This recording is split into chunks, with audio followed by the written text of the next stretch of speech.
चलो, मैंने आपको बोला था आप अपने दिमाग से if you can think what is hire purchase, तो क्या आप यूज कर पाए अपने ब्रेन को सोचने के लिए? क्या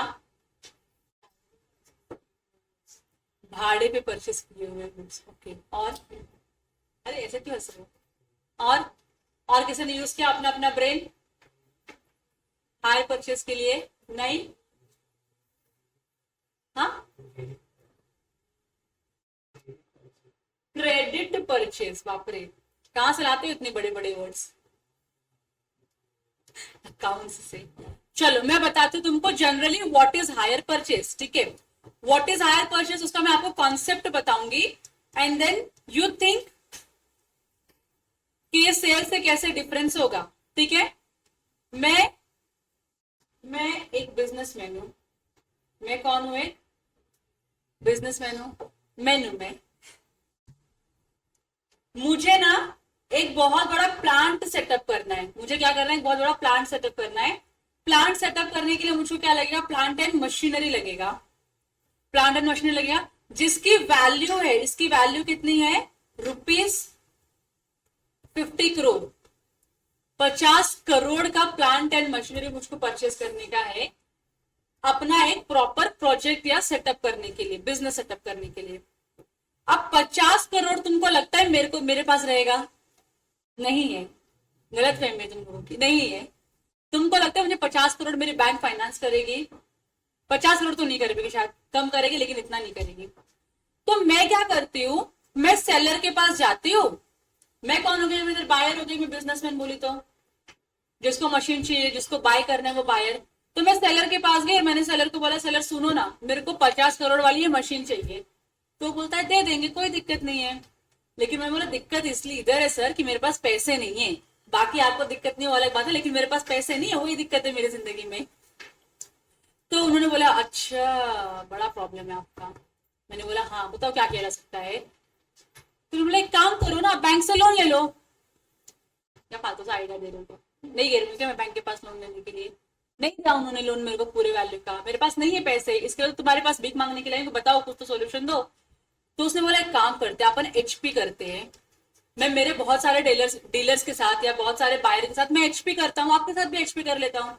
अब मैं तो नहीं, बिजनेसमैन लोगों को नॉलेज होता है क्या ये सब चीजों का, एचपी वेचपी क्या होती है। मैंने बोला एचपी क्या है ये? बोलता है एचपी का मतलब होता है हायर परचेस। मैंने बोला वो क्या होता है? तो उसने बोला मैडम आप टेंशन ना लो, आपको 50 करोड़ की मशीन चाहिए, आप मुझको बताओ आप साल में कितना पैसा पे कर पाओगे? अगर आप ये मशीन परचेस करते हो तो साल में आप कितना पैसा पे कर पाओगे? मैंने बोला ऑन एन एवरेज मैं आपको साल में कुछ 10 करोड़ पे कर पाऊंगी पर ईयर। मेरे पास इतना पैसा है कि मैं 10 करोड़ रुपए आपको साल के पे कर सकती हूँ। तो उन्होंने बोला ठीक है, एक आप काम करो, अभी है ना आपको ये मशीन की जरूरत है क्योंकि आपको आपका प्लांट सेटअप करना है, तो आप मशीन लेके जाओ, आप ये प्लांट लेके जाओ, लेकिन कुछ डीपी करके जाओ। डीपी डाउन पेमेंट, कुछ डाउन पेमेंट। अभी आप मुझे कितना ऑन द स्पॉट कितना पैसा दे सकते हैं मशीन खरीदने के लिए? मैंने बोला अभी मेरे पास कुल मिला के 2 करोड़ है। तो बोलता है ठीक है, अब क्या करो, 2 करोड़ का डीपी करो, और जो बचा हुआ 48 CR है, 48 करोड़ जो बचा हुआ है, इसका क्या कर दो आप हायर परचेस कर दो। इसका मतलब क्या हो रहा है अभी इसमें कि आपको ना पूरे मशीन का पैसा मुझको एक साथ में देने की जरूरत नहीं है, आप इंस्टॉलमेंट में पैसे दो मुझको। कैसे पैसे दो? इंस्टॉलमेंट में पैसे दो। तो आप अभी ये 48 करोड़, आपने बोला एक साल में कितना दे सकते हो? 10 करोड़ दे सकते हो। तो मैं डिवाइड करो इससे कितना, मगर मैं नॉर्मली 5 हायर साइड में तो 5 ईयर्स लगता है, तो 5 ईयर से डिवाइड करेंगे तो कुछ एक्स अमाउंट आएगा। समझा? कुछ एक्स अमाउंट आएगा। तो आप, उसने बोला कि आप ये जो एक्स अमाउंट है आप ये हर साल इतना पे करते रहो इंस्टॉलमेंट के फॉर्म में, और जैसे ही आपने ये पूरा 48 CR पे कर दिया रहेगा, उसके बाद हम क्या करेंगे, आपको मशीन की ओनरशिप दे देंगे। समझ में आ रहा है? ओनरशिप कब देंगे आपको? जब आपने ये पूरा इंस्टॉलमेंट पे कर दिया रहेगा तब। तो आप 5 साल तो वेट नहीं कर सकते ना प्रोजेक्ट को लाने के लिए, प्लांट को लॉन्च करने के लिए। तो आप 5 साल तक मशीन को यूज करो, आप मशीन को 5 ईयर्स तक यूज करो, लेकिन आपके पास ओनरशिप नहीं रहेगी, सिर्फ और सिर्फ पोजीशन रहेगा। इस मशीन का पोजीशन आपके पास रहेगा, मशीन की ओनरशिप मेरे पास ही रहेगी। तो फिर मैं बोलूंगी तो मेरे पास ओनरशिप कब आएगी, मेरे बैलेंस शीट में दिखना चाहिए ना फिक्स असेट्स के अंदर। बोलता नहीं मैडम आपके बैलेंस शीट में फिक्स असेट में नहीं है क्योंकि आप ओनर नहीं हो उसके, तो ये कहाँ जाएगा, मेरे बैलेंस शीट में रहेगा कि मैं ओनर हूँ इस गुड्स का, इस मशीनरी का ओनर मैं हूँ, तो इसकी ओनरशिप मेरे पास रहेगी। आप जब पूरे 48 करोड़ पे कर दोगे, मतलब जो लास्ट इंस्टॉलमेंट होगा, अज्यूमिंग 0% रेट ऑफ इंटरेस्ट है, तो वो बोलते हैं कि जो लास्ट इंस्टॉलमेंट होगा वो जब आप लास्ट इंस्टॉलमेंट पे कर दोगे उसके बाद मैं इस गुड्स का ओनरशिप आपको दे दूंगा, प्रॉपर्टी के पेपर्स पे साइन कर देंगे, आप ओनरशिप लेके जाइए, फिर जो आपको उसके साथ करना है वो करिए। समझा आप लोगों को? तो इस टाइप के ट्रांजैक्शन को हम हायर परचेस ट्रांजैक्शन बोलते हैं। क्या बोलते हैं? Hire purchase. जहां पे बायर जो है गुड्स परचेस कर रहा है जिसकी वैल्यू ज्यादा होती है तो वो हायर परचेस सेल में शिफ्ट हो जाता है। जहां पे डाउन पेमेंट कुछ करना है, डाउन पेमेंट करने के बाद आप मशीन को लेके जा सकते हो, यूज कर सकते हो कुछ पीरियड के लिए, और उसके बाद आप मंथली, ईयरली, हाफ ईयरली, जो भी आपका टर्म्स एंड कॉन्ट्रैक्ट है उसके बेसिस पे आप क्या करोगे, इंस्टॉलमेंट पे करते रहोगे, इंस्टॉलमेंट पे करते रहोगे। जिस मोमेंट पे आपने लास्ट इंस्टॉलमेंट पे कर दिया उस मोमेंट के बाद, उस इंस्टॉलमेंट के बाद इस गुड्स की ओनरशिप किसको मिल जाएगी, आपको मिल जाएगी। यहां तक क्लियर हो गया? समझा आप लोगों को ये क्या है हायर परचेज? अब देखो डिस्टिंक्शन दिया है हायर परचेज का, तो the property in the goods passes to the hirer upon the payment of the last installment. हायरर कौन है? जो बायर है, जिसने क्या किया है, गुड्स को परचेज किया है। ठीक है, फिर उसके बाद दूसरा पॉइंट क्या बोला है, the position of the hirer is that of a bailee till he pays the last instalment. क्योंकि आपको पर्टिकुलर पर्पज के लिए हम मशीन दे रहे हैं, आप बाद में इसका इंस्टॉलमेंट पे, लास्ट इंस्टॉलमेंट पे करोगे। जब आप लास्ट इंस्टॉलमेंट पे करोगे तो हम आपको क्या देंगे, ओनरशिप देंगे।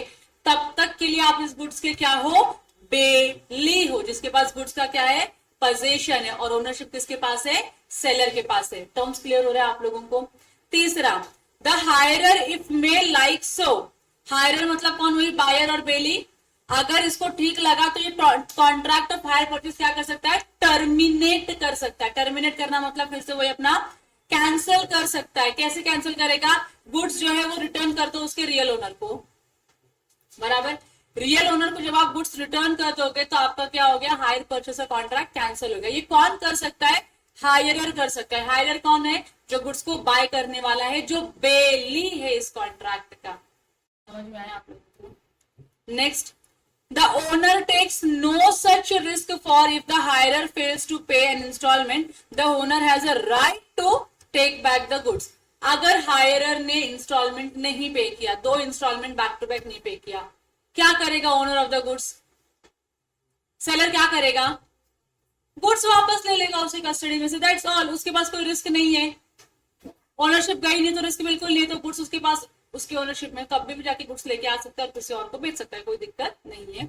और hirer can not pass any title even to a bona fide purchaser. बहुत बार क्या होता है, जो हायरर्स होते हैं ना बहुत नालायक होते हैं, गुड्स लेके आते हैं और किसी और को बेच देते हैं।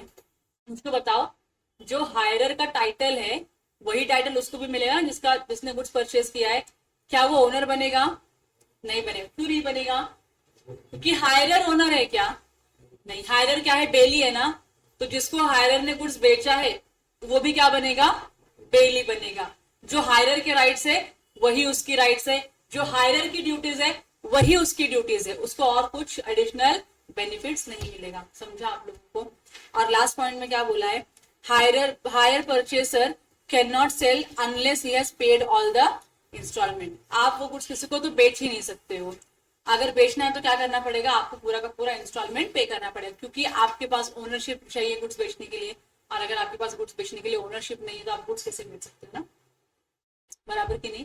तो ये था हायर परचेज का डिफरेंस बिटवीन द सेल। अब सेल क्या है आपको ये पता है, ट्रांसफर ऑफ प्रॉपर्टी होती है, पार्टीज की पोजीशन क्या होती है, कॉन्ट्रैक्ट टर्मिनेट कब हो सकता है, बर्डन ऑफ रिस्क किसके ऊपर आएगा, ट्रांसफर ऑफ टाइटल कब होता है, और रीसेल कब होता है। यहाँ तक क्लियर है आप लोगों को? जरा सेल वाला पॉइंट पढ़ लो आप लोग फटाफट। चलो, हो गया आप लोगों का पढ़ के? डाउट है? नहीं है? नहीं है ना? हाँ चलो, एक चीज और है यहाँ पे, हायर परचेज को थोड़ा सा और ब्रीफिंग में यहाँ पे आपको कर देते हो। अभी हमने खाली डिस्टिंक्शन पढ़ा, देखो क्या लिखा है, a contract of sale resembles with the contract of hire purchase very closely.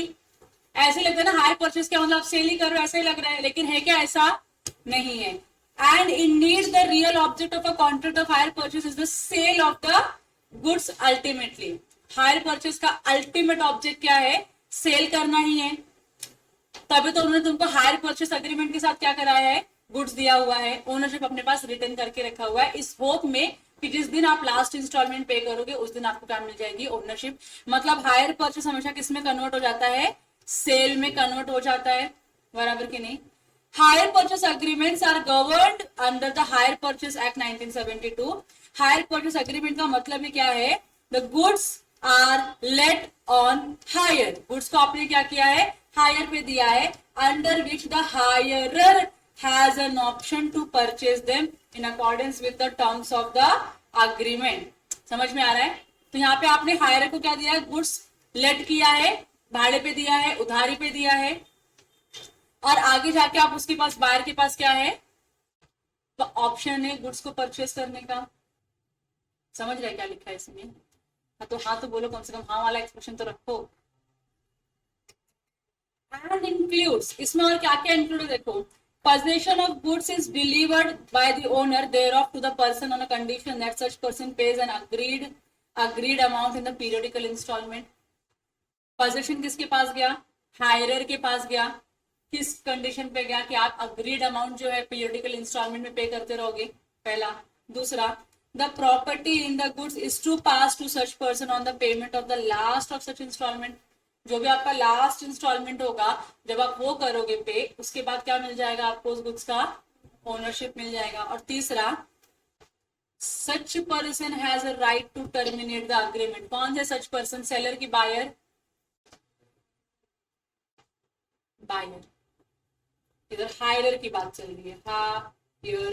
हायरर has a right to terminate the agreement at any time before the property so passes. कभी भी प्रॉपर्टी पास होने के पहले, मतलब ओनरशिप बायर को आने के पहले, बायर कभी भी इस कॉन्ट्रैक्ट को क्या कर सकता है? कैंसिल कर सकता है। यहाँ तक क्लियर है? और यहाँ पे उन्होंने क्या कर दिया था? उसका डिस्टिंक्शन दे दिया था, हायर परचेस वर्सेस सेल। कोई डाउट इसमें? नहीं। आगे बढ़े। सेल और बेलमेंट। तुमको सेल भी पता है क्या है, अब तुमको बेलमेंट भी पता चल गया कि क्या होता है बेलमेंट। तो बेलमेंट में क्या ओनरशिप जाती है? बेलमेंट में क्या होता है? पोजेशन जाता है। लेकिन वहां पे जरा भी इंटेंशन होता है कि फ्यूचर में उस गुड्स का ओनरशिप भी उस पर्सन को मिल जाएगा, बेली को। ऐसा कुछ होता है क्या? नहीं होता है। सेल में होता है क्या? लेकिन ऐसा ओनरशिप जाता है, पोजेशन भी जाता है। So there is only transfer of possession of the goods from the bailor to bailee for any of the reasons like safe custody और carriage etcetera. So it is a transfer of special property. कुछ purpose के लिए हमने क्या करके रखा है? आपको वो गुड्स देके रखा है, वो बेलमेंट होता है। और सेल में क्या है? Property in goods are transferred from the seller to the buyer. मतलब बायर के पास क्या मिलता है यहाँ पे? General property. क्या यहाँ पे कॉन्ट्रैक्ट ऑफ सेल में गुड्स रिटर्न होता है? नहीं। लेकिन क्या बेलमेंट की कॉन्ट्रैक्ट में होता है? बेली को गुड्स रिटर्न करना पड़ेगा, या तो फिर जो भी डायरेक्शन में उसको डिस्पोज करने पड़ेगा, उस डायरेक्शन में आपको डिस्पोज करना है, मतलब यूज करना है, किसी को दे देना है, जो भी है। और लास्ट में कंसिडरेशन। क्या यहाँ पे सेल में कंसिडरेशन होता है? बेलमेंट में हो भी सकता है, नहीं भी हो सकता है। सो द कंसिडरेशन में बी ग्रेच्युटोस और नॉन ग्रेच्युटोस। क्लियर हो गया यहाँ तक? सिंपल। और ये लास्ट एक कॉन्सेप्ट है, sale and contract for the work and labour. इसका मतलब क्या था? सेल तो आपको पता है क्या होता है? सेल में आप गुड्स खरीदते हो और बेचते, that is sale. Contract for work and labour का मतलब क्या है? आप किसी एक टाइप में के कॉन्ट्रैक्ट में एंटर करते हो जहां पे आप किसी लेबर का क्या यूज करने वाले हो? स्किल्स एंड टैलेंट यूज करने वाले हो किसी भी कॉन्ट्रैक्ट को परफॉर्म करने के लिए। तो से फॉर एग्जाम्पल, मेरा ये घर बनाना था, तो मैंने घर बनाने के लिए लेबर्स को अपॉइंट किया। मैंने क्या किया? घर बनाने के लिए लेबर को अपॉइंट किया। ये लोग रोज आते हैं, ईटा पत्थर लगाते हैं एक दूसरे के ऊपर, और क्या बनाते हैं? घर बनाते हैं मेरा। तो मुझे बताओ, क्या इन्होंने मुझे मेरा घर बेचा है? तो क्या किया इन्होंने? सर्विस दी है ना मुझको। गुड्स है क्या यहाँ पे? नहीं, इन्होंने लेबर सर्विस प्रोवाइड किया मुझको, बराबर की नहीं? कि ईटा पत्थर तो मैं लाके दी इनको, इन्होंने उसको यूज करके, अपना टैलेंट और स्किल्स यूज करके घर बनाया है उसको। तो इसको हम क्या बोलते हैं, contract for work and labour बोलते हैं, सेल नहीं बोलते हैं। दूसरा एग्जांपल, मेरे अंकल ने मेरे को सोने का बिस्किट दिया था, याद आया आप लोगों को? सोने का बिस्किट दिया था, क्या किया मैंने उसको? खा लिया, चाय में डुबो के खा लिया उसको मैंने? नहीं, सोने का बिस्किट था, मैंने क्या किया था, मैं ज्वेलर के पास लेकर गई, उसको मैंने बोला इसका नेकलेस बना दो मस्त वाला, और फिर अंकल ने क्या किया, उस सोने के बिस्किट को कन्वर्ट कर दिया किसमें, नेकलेस में। तो उन्होंने मुझे कोई गुड्स दिया क्या? मैंने उनसे कुछ गुड्स खरीदना बेचा क्या? नहीं, मैंने क्या किया है, उनका लेबर सर्विस यूज किया है। अंकल के पास टैलेंट था नेकलेस बनाने का, तो अंकल ने मेरे गोल्ड बिस्किट को कन्वर्ट कर दिया किसमें, नेकलेस में। तो फॉर्म चेंज हो गया ना, मुझे गुड्स मिला क्या? एज मैंने गुड्स, अंकल ने मुझे गुड्स बेचा है क्या? नहीं, मैंने अंकल को लेबर चार्जेस पे किया है कि आपने इस गोल्ड बिस्किट का गोल्ड नेकलेस बनाया है, जिसके लिए आपने इतनी मेहनत की है, उसका ये चार्जेस है। गुड्स नहीं, सर्विस यूज हुआ है यहाँ पे, समझा आप लोगों को? सी, a contract for sale of goods is one in which some goods are sold or are to be sold for a price. कुछ तो गुड्स आप बेचोगे या बेच रहे हो किसी पर्टिकुलर प्राइस के लिए, but no, where no goods are sold there is only the doing or rendering of some work of labour. अगर आप कुछ काम कर रहे हो, कोई सर्विस प्रोवाइड कर रहे हो, लेबर सर्विस प्रोवाइड कर रहे हो, तो उसको हम कॉन्ट्रैक्ट ऑफ सेल नहीं बोलेंगे, उसको हम बोलेंगे contract for work and labour. Labour, ठीक है? यहां तक क्लियर हो गया आपको? डिफरेंस समझ में आ रहा है? क्योंकि आप सर्विस यूज कर रहे हो, गुड्स नहीं परचेस करोगे। गुड्स तो तुम्हारा ये खाली उसका फॉर्म चेंज हो रहा है, मॉडिफाई किया जा रहा है उसको। क्लियर है इतना आप लोगों को? So this is how contract of sale is different from the various types of contract which looks like a sale but it is not a contract of sale. समझा? यहाँ पे एग्जांपल दिया है, where a gold is supplied to a goldsmith for preparing an ornament or when an artist is asked to paint a picture. यहाँ पे आप service use करते हो उनकी, कोई गुड्स एज सच बेचते खरीदते नहीं हो। यहाँ तक क्लियर हो गया? Am I clear till now? तो यहाँ पे हमने सेक्शन नंबर 4 को किया है समाप्त। चलो, सेक्शन नंबर 5 जो है वो बोलता है how contract of sale made. Contract of sale how made, कैसे बनता है contract of sale. Section number 5 में लिखा है, बहुत ही बेसिक सा सेक्शन है, पढ़ो जरा जब तक मैं पानी पी लेती हूँ। पढ़ लिया? समझ लिया? डाउट आना ही नहीं चाहिए, इतना सिंपल है। फिर भी मैं बता देती हूँ, a contract of sale may be made in any of the following modes. पहला क्या बोला इन्होंने, contract of sale is made by offer to buy or sell goods for a price and acceptance of such offer. Goods खरीदने या goods बेचने का offer और acceptance है, तो क्या मानेंगे हम इसको, कॉन्ट्रैक्ट ऑफ सेल मानेंगे, क्योंकि इसमें क्या है, गुड्स है। मुझे बताओ, क्या कार गुड्स होता है? कई सारे मूवेबल है ना, तो है ना, गुड्स है ना, ऐसा मतलब मैं पूछेगी कुछ भी तो तुम्हें डरने का नहीं, मैं तुमको कंफ्यूज करने के लिए कुछ भी पूछ सकती हूँ। सेकेंड, देयर में B immediate delivery of the goods, goods की तुरंत डिलीवरी हो सकती है। तीसरा, इमीडिएट पेमेंट भी हो सकता है प्राइस का, but it may be agreed that delivery is to be made at some future date. Price अभी दे दिया, पैसा अभी दिया, डिलीवरी कब आएगी आपको, फ्यूचर में आएगी। हो सकता है कि नहीं होता, एडवांस पेमेंट जिसको आप बोलते हो। उसके बाद immediate delivery of the goods and immediate payment for the price, goods दिया, पैसा दिया, खत्म। हो सकता है कि नहीं? और क्या है, अग्रीड दैट डिलीवरी और payment both are to be made in the instalment. पैसा भी आपको इंस्टॉलमेंट में मिलेगा, डिलीवरी भी आपको इंस्टॉलमेंट में मिलेगी। तो मैंने बोला मुझे 10,000 टर्न्स ऑफ क्या चाहिए, शुगर केन चाहिए। तो क्या 10,000 टर्न्स ऑफ शुगर केन एक ही बार में आ सकता है? नहीं आ सकता है ना। तो इंस्टॉलमेंट में पैसे आते हैं, इंस्टॉलमेंट में गुड्स आता है, पैसा आया गुड्स आया, पैसा आया गुड्स आया, पैसा आया गुड्स आया। ऐसा चलता है कि नहीं चलता है? हो सकता है कि नहीं हो सकता? हो सकता है। और लास्ट में क्या बोला है, it may be agreed that delivery और पेमेंट और both are to be made at some future agreement to sell. हो गया, सिंपल है, इसमें तो कुछ है नहीं। तो किसी भी तरीके से आप किसी भी टाइप के सेल ऑफ कॉन्ट्रैक्ट में एंटर कर सकते हो, कोई दिक्कत इसमें नहीं है। तो यहाँ पे एग्जाम्पल दिया हुआ है। आर क्या बोलता है, मैं अग्री करता हूँ कि मैं अपनी ओल्ड मोटरसाइकिल तुझको डिलीवर करूंगा 25,000 रुपीज में, to S in exchange for a new motorcycle and agrees to pay the difference in cash. उसने क्या बोला, सबसे फॉर एग्जाम्पल इसके पास क्या थी, अर्टिगा थी। उसने बोला मैं अर्टिगा बेचूंगा और मैं क्या लूंगा, BMW लूंगा।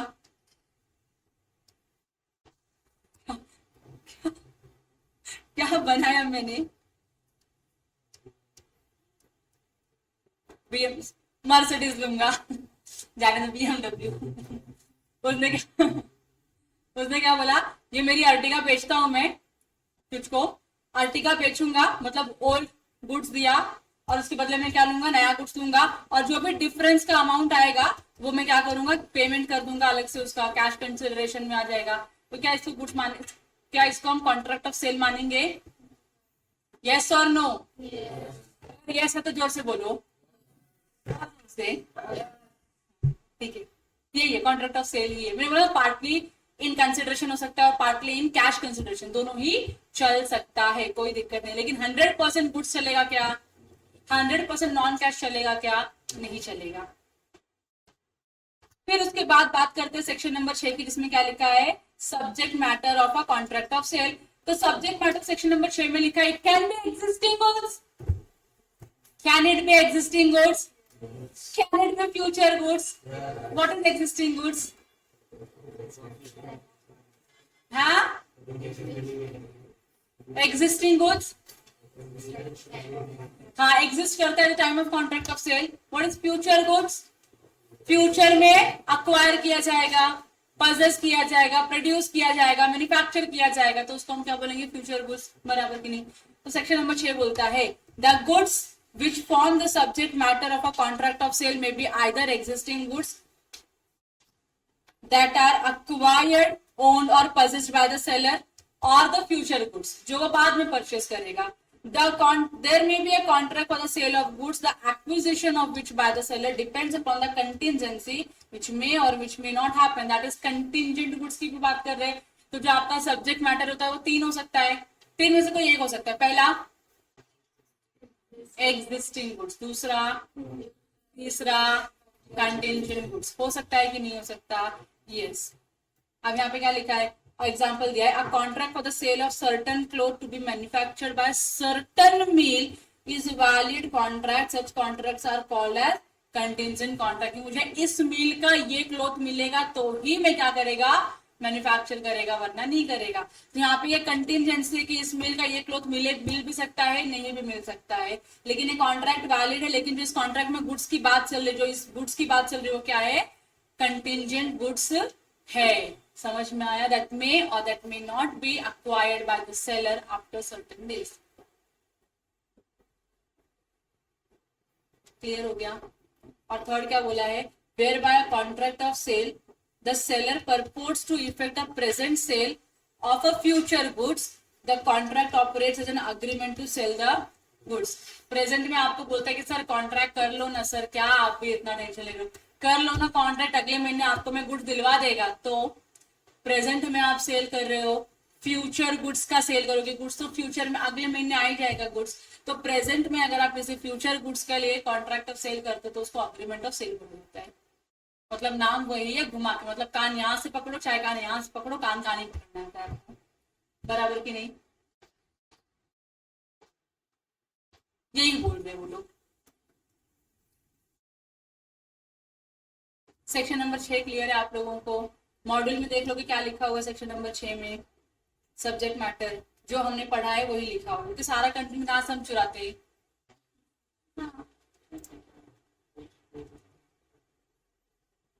अब सेक्शन नंबर 7, सेक्शन नंबर 7 क्या बोलता है, देखो, goods perishing before making of contract. ऐसा गुड्स है जो पेरिश हो चुका है कॉन्ट्रैक्ट में एंटर करने के पहले। बताओ कॉन्ट्रैक्ट का स्टेटस क्या होगा, valid, void, voidable, legal, illegal, enforceable, non enforceable, क्या होगा? वॉइड होगा, क्योंकि सब्जेक्ट मैटर ही क्या हो चुका है आपका, डिस्ट्रॉय हो चुका है। ठीक है, where there is a contract for the sale of specific goods, the contract is void if the goods without the knowledge of the seller have at the time when the contract was made perished or become so damaged as no longer to answer their description contract। समझ में आ रहा है आप लोगों को? मतलब मैं fish lover है, मैं क्या है, फिश लवर है, मेरे को फिश बहुत पसंद है। तो लवर है मतलब मैं उनको पालती नहीं, मैं उनको खाती हूँ, ठीक है, तो मुझे फिश पसंद है। तो मैंने ना क्या किया, एक्स करके अंकल है, ये अंकल है ना, जो एक्स वाले अंकल है ना, ये एक्स वाले अंकल बहुत ही अच्छी फिश लेके आते हैं, मतलब जो फिश मुझे खानी होती है वो अंकल के पास अवेलेबल होती है और फ्रेश फिश होती है। ठीक है, तो मैंने क्या किया, अंकल के पास गई, मैंने बोला अंकल अंकल अंकल मेरे को ना वो वाली फिश दे दो। अंकल बोलते ठीक है ले लो बेटा। लेकिन जब मैं वो वाली फिश मांगती हूँ तो अंकल को भी नहीं पता कि वो वाली फिश मर चुकी है, मरी तो पहले से ही है। वो वाली फिश क्या हो चुकी है, खराब हो चुकी है, पेरिश हो चुकी है, तो खाने लायक अब बची नहीं है। लेकिन अंकल ने अपना डब्बा खोले बिना मेरे साथ कॉन्ट्रैक्ट कर लिया। मैंने भी चेक नहीं किया क्वालिटी, क्योंकि मेरे को तो भरोसा अंकल के पास अच्छी फिश मिलती है। तो हम ना, मुझे सब्जेक्ट मैटर खराब हो गया पता है इसका, ना अंकल को पता है कि सब्जेक्ट मैटर खराब हो चुका है। कॉन्ट्रैक्ट होने के बाद जब अंकल डब्बा खोलते मुझे फिश देने के, तो अंकल बोलते आएगा बेटा डब्बे में तो जो फिश है वो सड़ चुका है, खराब हो चुका है, that you can not consume now. तो बताओ कॉन्ट्रैक्ट क्या होगा मेरा, वॉइड होगा ना, सब्जेक्ट मैटर ही खराब हो चुका है मेरे गुड्स का, मेरा गुड्स से क्या हो चुका है, खराब हो चुका है। तो मैं कॉन्ट्रैक्ट वैलिड हो ही नहीं सकता, वैलिड कॉन्ट्रैक्ट क्रिएट हो ही नहीं सकता बिटवीन दिस पार्टी। यहाँ तक क्लियर हो गया। अगर ये कब हुआ, जब आपने अग्रीमेंट किया गुड्स पेरिश होने के बाद। ठीक है, अब देखो, A agrees to sell B 50 bags of wheat stored in A's godown. A के गोडाउन में कुछ व्हीट की बैग्स है, तो ए क्या बोलता है बी को, तेरे को ये 50 बैग इसमें का मैं तेरे को प्रोवाइड करेगा। ठीक है, due to water logging all the goods store in the godown were destroyed. Leakage था, पानी आ गया, पूरा का पूरा व्हीट क्या हो गया, खराब हो गया है। अब ये ए को नहीं पता था कि मेरे गोडाउन का गुड्स क्या हो चुका है, खराब हो चुका है। बी ने भी जाके चेक नहीं किया कि गुड्स अच्छा है कि नहीं है। So at the time of the agreement neither parties were aware of the fact, hence the agreement is, समझा आपको, समझा आपको। तुमको पता है मैं कॉन्ट्रैक्ट पहले क्यों पढ़ाती हूँ, यही सब रीजन की वजह से। ये वॉइड वैलिड वॉइडेबल तुमको कहां समझ में आएगा, जब मैं डायरेक्टली सोगा पढ़ाएंगे, है ना। अब सेकंड सेक्शन नंबर 8 क्या बोलता है देखो, goods perishing before sale but after agreement to sell. मतलब से फॉर एग्जांपल 25 ऑफ अप्रैल 2024 को एक्स और वाई के बीच में कॉन्ट्रैक्ट होता है, जहां पे एक्स सेल करने के लिए रेडी है। एक्स क्या सेल करेगा, तो एक्स बोलता है मैं आपको वेजिटेबल्स देगा। क्या देगा, मैं आपको वेजिटेबल्स देगा।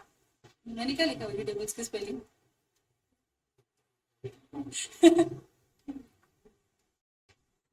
ठीक है, एक्स अग्री करता है वाई को क्या प्रोवाइड करने के लिए, वेजिटेबल्स प्रोवाइड करने के लिए। तो जब एक्स और वाई का अग्रीमेंट हुआ ना, तो एक्स और वाई जिस वेजिटेबल की बात कर रहे थे दैट वाज ब्रोकोली। ब्रोकोली पता है ना आपको, महंगी वाली ग्रीन गोभी। क्योंकि ये बहुत ही अपने अपने दोस्त को हेल्दी और शेल्दी पार्टी देना चाहता था, तो उसने बोला कि मुझे ब्रोकोली वाला सूप चाहिए, तो आप ब्रोकोली प्रोवाइड करोगे क्या।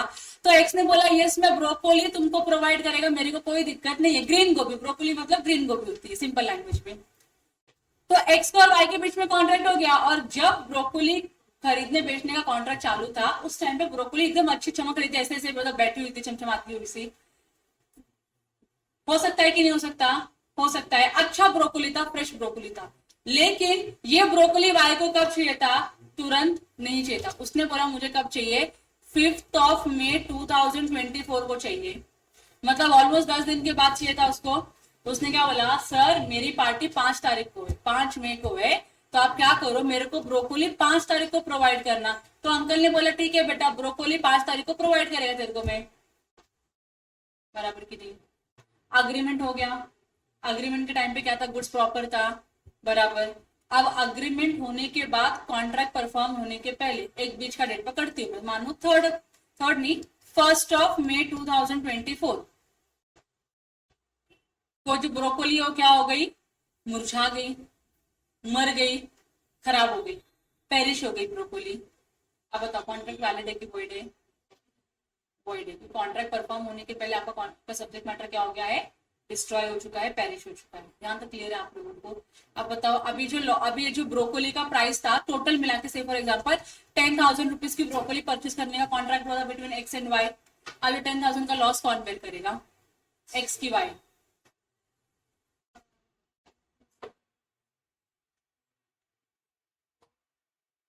तुम लोग कोई भी इधर प्रोविजन पड़ेगा नहीं, मैं जितना क्वेश्चन पूछ रही हूँ उतना बताने का। अभी जो ब्रोकोली 10,000 में बेचने की बात चली थी, अग्रीमेंट करने के टाइम पे ब्रोकोली बहुत सही था, लेकिन कॉन्ट्रैक्ट परफॉर्म करने के पहले मतलब 5 तारीख के पहले ब्रोकोली क्या हो चुका है, सड़ चुका है, खराब हो चुका है। इस सिचुएशन में सेलर को 10,000 रुपए का लॉस हो रहा है क्योंकि ब्रोकोली खराब हो गई है। तो ये लॉस कौन बेयर करेगा, एक्स की वाई, सेलर की बायर? क्यों? अभी तो तुम लोग वाई बोल रहे थे, मेरे को, मैंने सुना, मेरे कानों से सुना मैंने, तुमने वाई बोला था। एक्स क्यूब बेयर करेगा। ओनरशिप अभी भी किसके पास है, एक्स के पास ही है। तो गुड्स को कोई भी डैमेजेस, लॉस, डेटोरिएशन होगा तो कौन बेयर करेगा, एक्स ही बेयर करेगा। तो देखो यहाँ पे प्रोविजन क्या लिखा हुआ है, पहले प्रोविजन पढ़ने का। Where there is an agreement to sell specific goods, कोई स्पेसिफिक गुड्स बेचने की बात चल रही है, and subsequently the goods without any fault on the part of the seller or buyer perish or become so damaged as no longer to answer to their description in the agreement। इतना damage होगा कि तुमने broccoli मांगा था, वहां पे काली कली मिल रही है तुमको। हो सकता है कि नहीं हो सकता है, यस। तो before the risk has pass to the buyer, sale हो गया होता फिर खराब होता है तो बायर रिस्पॉन्सिबल था, लेकिन यहाँ पे क्या हुआ है, सेल होने के पहले ही गुड्स डैमेज हो चुका है। So the agreement is thereby avoided और बिकम्स वॉइड, और इसके वजह से जो भी लॉस या डैमेजेस होगा that will be borne bye the seller himself. यहाँ तक क्लियर हो गया आप लोगों को? कोई डाउट है इसमें?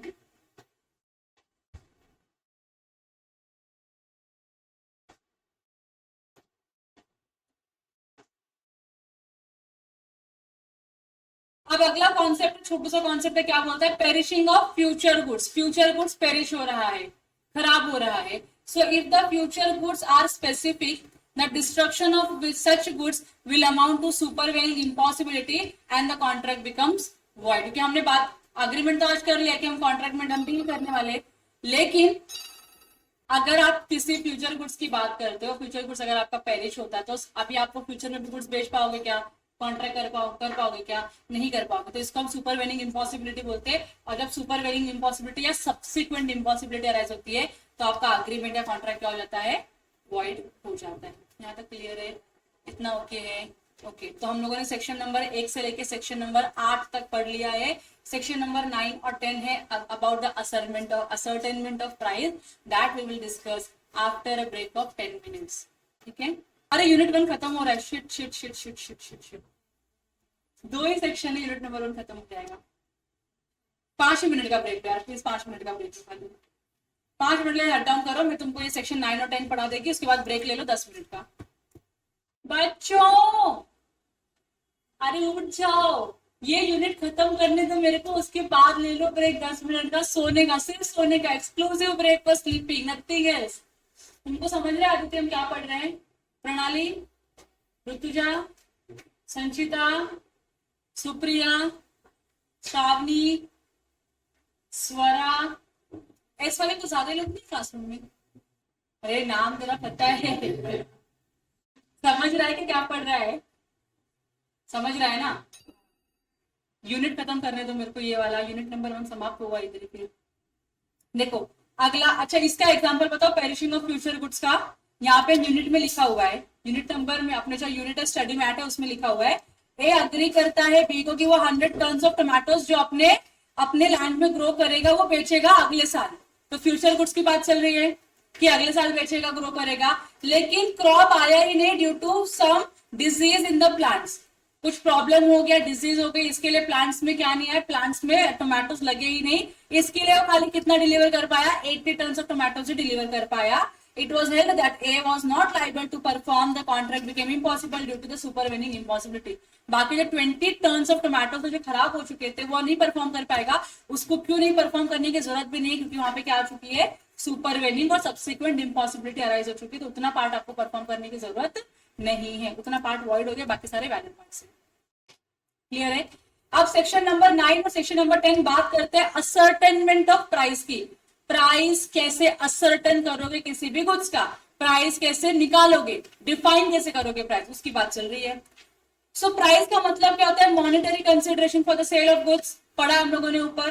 और यहाँ पे उन्होंने बोला सेक्शन नंबर 9 में 3 अलग अलग तरीके हैं जिससे आप क्या कर सकते हो, प्राइस डिटरमाइन कर सकते हो। पहला तरीका क्या है, फिक्स्ड बाय द कॉन्ट्रैक्ट, तुम्हारे कॉन्ट्रैक्ट में तुमने लिख दिया है, तुम्हारे कॉन्ट्रैक्ट ऑफ सेल में तुमने लिख दिया है कि इस गुड्स का प्राइस कितना होगा, ऑलरेडी फिक्स कर दिया है, तो यही फॉलो करना पड़ेगा आपको, बराबर कि नहीं। दूसरा, agreed to be fix in the manner provided by the contract, जैसे अभी हमने फिक्स नहीं किया, हमको नहीं पता कैसे फिक्स करना है, लेकिन कॉन्ट्रैक्ट में तुम्हारे प्राइस नहीं लिखा है, कैसे प्राइस फिक्स कर सकते हो वो लिखा है, मतलब किसी भी प्रोडक्ट का प्राइस कैसे निकाल सकते हो वो लिखा है।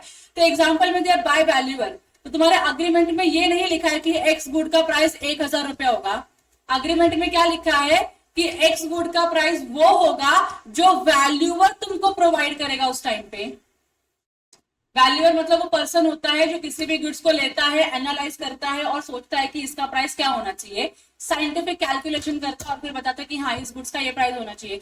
तो वैल्यूअर जो प्राइस बताएगा वो प्राइस आपके गुड्स का प्राइस माना जाएगा। ऐसा आपने कहा लिखा है, कॉन्ट्रैक्ट में लिखा है। प्राइस कितना है नहीं लिखा, यहाँ पे आपने अपफ्रंटली प्राइस लिख दिया कि हाँ ये प्राइस इतना होगा। यहाँ पे आपने क्या लिखा है, जो वैल्यूअर बताएगा इस गुड्स का प्राइस, ये गुड्स का प्राइस वो होगा। तीसरा क्या लिखा है, determined by the course of dealing between the parties, कि तुम कैसे कंडक्ट करते हो बिजनेस का, तुम्हारा कस्टम क्या है बिजनेस करने का, प्राइस डिटरमाइन करने का, उसके बेसिस पे आप डिटरमाइन कर सकते हो। तो यहाँ पे म्यूचुअल कंसेंट बोल सकती हूँ मैं इसको सिंप्लीफाइड लैंग्वेज में, म्यूचुअली क्या कर सकते हो आप लोग मिलकर डिसाइड कर सकते हो कि क्या इस गुड्स का प्राइस होना चाहिए। ये समझ गया, सेक्शन नंबर 9 यहाँ पे होता है खत्म। और उसके बाद हम आते हैं सेक्शन नंबर 10 के ऊपर, जहां पे agreement to sell at valuation, कि कोई तो पर्सन आएगा जो गुड्स वैल्यू करेगा और उसके बेसिस पे हम क्या करेंगे, गुड्स का प्राइस निकालेंगे और गुड्स बेचेंगे। समझ में आ रहा है, सेकेंड वाला पार्ट था आपका, सेक्शन नंबर 9 का सेकेंड कॉन्सेप्ट था। आपने अग्री किया कि वैल्यूअर क्या करेगा, गुड्स को वैल्यू करेगा। समझ में आ रहा है, उसके रिलेशन में। सेक्शन 10 बोलता है for the determination of the price by a third party, क्योंकि अगर मैं बायर हूं तो मैं क्या चाहूंगी कि प्राइस कितना हो गुड्स का, कम हो जाए। सेलर क्या चाहेगा, प्राइस गुड्स का बढ़ते रहे, लेकिन दोनों ही गलत है। तो थर्ड पार्टी ओपिनियन ले लेंगे हम लोग कि भाई तू न्यूट्रल इंसान है, तू बता कि क्या होना चाहिए गुड्स का प्राइस। तो थर्ड पार्टी जो बोलेगा वो आपको गुड्स का प्राइस एक्सेप्ट करना पड़ेगा। क्लियर है कि नहीं। इसके लिए आप क्या करते हो, वैल्यूअर को अपॉइंट करते हो, थर्ड पार्टी। यहाँ तो क्लियर है आप लोगों को। देखो, where there is an agreement to sell goods on the terms that the price has to be fixed by the third party, आपका कॉन्ट्रैक्ट इसलिए हुआ है और इस बेसिस पे हुआ है कि जो कॉन्ट्रैक्ट का गुड्स का जो प्राइस है वो कौन फिक्स करेगा, थर्ड पार्टी फिक्स करेगा। he either does not or cannot make such valuation, और या तो वो वैल्यूएशन करने के लिए अग्री नहीं करता है बाद में, या वो वैल्यूएशन कर ही नहीं पा रहे, मतलब he is also unable to calculate कि इस गुड्स का प्राइस क्या होना चाहिए। The agreement will be void, तो अग्रीमेंट क्या हो जाएगा आपका वॉइड, क्योंकि प्राइस आपका डिटरमाइन ही नहीं हो पा रहा है। प्राइस डिटरमाइन नहीं होगा तो सामने वाला पार्टी पे क्या करेगा, इसके लिए अग्रीमेंट का स्टेटस क्या हो जाएगा, वॉइड हो जाएगा। कब, जब वैल्यूअर मना कर देता है या वैल्यूअर कैलकुलेट नहीं कर पा रहा है तब। यहाँ तक क्लियर है, यहाँ तक क्लियर है। इसके आगे, in case the third party is prevented by the default of either party from fixing the price, मतलब या तो बायर ट्राई कर रहा है कि ये वैल्यूअर प्राइस नहीं देना चाहिए, या तो सेलर ट्राई कर रहा है कि वैल्यूअर ये प्राइस नहीं देना चाहिए। मतलब बायर या सेलर में से कोई तो मिलकर डिफॉल्ट कर रहा है जिससे थर्ड पार्टी वैल्यू नहीं डिटरमाइन कर पा रही है। मतलब थर्ड पार्टी अनेबल नहीं है इसको वैल्यू डिटरमाइन करने के लिए, लेकिन थर्ड पार्टी कर इसलिए नहीं पा रहा है क्योंकि बायर और सेलर जो रिक्वायर्ड सपोर्ट है वो प्रोवाइड नहीं कर रहे या उसको प्रिवेंट कर रहे हैं वैल्यूएशन करने से। The party at fault will be liable to the damages to the other party who is not at default. तो जिसने डिफॉल्ट किया है, जिसने प्रिवेंट किया है थर्ड पार्टी को वैल्यूएशन देने के लिए, और उसकी वजह से जिस अदर पार्टी को, जो नॉन डिफॉल्टिंग पार्टी, उसको अगर कोई लॉस या डैमेजेस हुआ रहेगा तो वो पार्टी डिफॉल्टिंग पार्टी से क्या मांगेगी, डैमेजेस मांगेगी। समझा आप लोगों को। However, a buyer who has received and appropriated the goods must pay a reasonable price. अगर प्राइस डिटरमाइन नहीं हुआ है अभी तक, लेकिन बायर के पास गुड्स आ गई है, सेलर ने गुड्स दे दिया ये सोच के कि प्राइस तो डिटरमाइन हो जाएगा, प्राइस मिल जाएगा तो प्राइस में ले लूंगा उससे। तो सेलर ने गुड्स दे दिया लेकिन बायर ने पैसे नहीं दिया है और आगे जाके थर्ड पार्टी जो है वैल्यू नहीं कर पा रही है, तो सेलर क्या करेगा, बायर से गुड्स डिमांड कर सकता है पहला तो, या तो बायर को क्या बोलेगा, रीजनेबल अमाउंट दे दे भाई, कुछ तो दे। मार्केट में अगर ऐसा इस पर्टिकुलर गुड्स का वैल्यू अगर 1 लाख रुपया है तो 90,000 या 1 लाख रुपए तू भी पे कर दे मेरे को, बराबर की नहीं, रीजनेबल अमाउंट रिकवर कर सकता है कि नहीं, इसी की बेसिस पे एक एग्जाम्पल है। लास्ट एग्जाम्पल है इस यूनिट का। एग्जाम्पल में क्या बोला है, पी इज हैविंग 2 बाइक, ये पी है, इसके पास कितनी बाइक है, 2 बाइक है, बाइक 1 बाइक 2, यहां तक क्लियर है। He agrees to sell both of the bikes to S at a price fixed by the Q. इसने बोला मैं मेरा B1 B2 किसको देगा, एस को देगा, किसको देगा, मैं एस को देगा। तो ये कौन हो गया, ये कौन हो गया, ये हो गया सेलर, ये कौन हो गया, बायर। लेकिन इसने क्या बोला है, B1 B2 का जो प्राइस है ना, ये प्राइस कौन बताएगा मेरे को, क्यू बताएगा। यहां तो क्लियर है आप लोगों को। He gave the delivery of one of the bike immediately, तो उसने क्या किया, B1 तुरंत ही एस को दे दिया, बोला B1 लेके जा, B2 बाद में देंगे। Q refuses to fix the price, ये बोलते है भाई मेरे को मत इन्वॉल्व कर, मैं प्राइस नहीं दे रहा तेरे को, मैं प्राइस फिक्स नहीं कर सकता। पी ने क्या कर दिया, क्यू ने क्या कर दिया, मना कर दिया प्राइस फिक्स करने के लिए। अब बताओ कॉन्ट्रैक्ट क्या होगा, अग्रीमेंट क्या हो गया, वॉइड हो गया, बराबर की नहीं। As such, P asked S to return the bike already delivered, तो उसने P ने क्या बोला कि भाई अभी प्राइस देने से, प्राइस डिटरमाइन करने से मना कर रहा है, तो ये किसके पास जाता है, S के पास जाता है और बोलता है कि ये बाइक जो है ना तो मेरे को रिटर्न कर दे, क्या कर दे, बाइक रिटर्न कर दे। तो ये नालायक क्या बोलता है, मैं रिटर्न नहीं करेगा, तो दूसरी बाइक भी डिलीवर कर, मेरे को तूने बोला था ना दूसरी बाइक भी देगा, 2 बाइक देने की बात हुई थी अपनी, तूने एक ही दिया, दूसरा बाइक भी ला दे मेरे को। समझ में आ रहा है। सो यहाँ पे क्या लिखा है, P asked S to return the bike already delivered while S claims for the delivery of the second bike too, वो दूसरी बाइक का भी डिलीवरी मांग रहा है। And in the given instance buyer S shall have to pay reasonable price to P for the bike already taken, तो इस situation में क्या होगा, अगर पहली बाइक रिटर्न नहीं करता है तो S को क्या करना पड़ेगा, P को एक रीजनेबल अमाउंट पे करना पड़ेगा। और उसके बाद जो सेकेंड बाइक की बात चल रही है, सेकेंड बाइक देने की जरूरत नहीं है। And as regard the second bike the contract can be avoided. यहां तक क्लियर हो गया, बेसिक सा फंडा था, एकदम simple, seller buyer goods delivery price performance, ये सब हमने पढ़ा। यहाँ तक कोई दिक्कत है, कोई दिक्कत सेक्शन नंबर 1 से लेकर सेक्शन नंबर 10 में? ओके ग्रेट, देन आपको डाउट नहीं है, ये मैं रेज कर दूं सर, मैंने वैसे बहुत गंदा सा डायग्राम बनाया है। आप लोग क्या करोगे, अभी ब्रेक लोगे 10 मिनट का, और 10 मिनट की ब्रेक में आप क्या करने वाले हो, यस स्वर्ग में जाने वाले हो, स्वर्ग में ही जाना है, नरक में मत पहुंच जाना, मैं आऊंगी नहीं रिटर्न लेने के लिए तुम लोगों को। और उसके बाद 1 घंटा का लेक्चर हम लोग कंटिन्यू करेंगे, फिर उसके बाद 1:30 और 2 के अराउंड में आपको कहीं नहीं 2 बजे मेरा लेक्चर, 2 बजे खत्म होना लेक्चर, हाँ, तो फिर 12:30 से 2 तक बैक टू बैक लेक्चर होगा अपना, उसके बाद आपका हाफ एन आवर का लंच ब्रेक।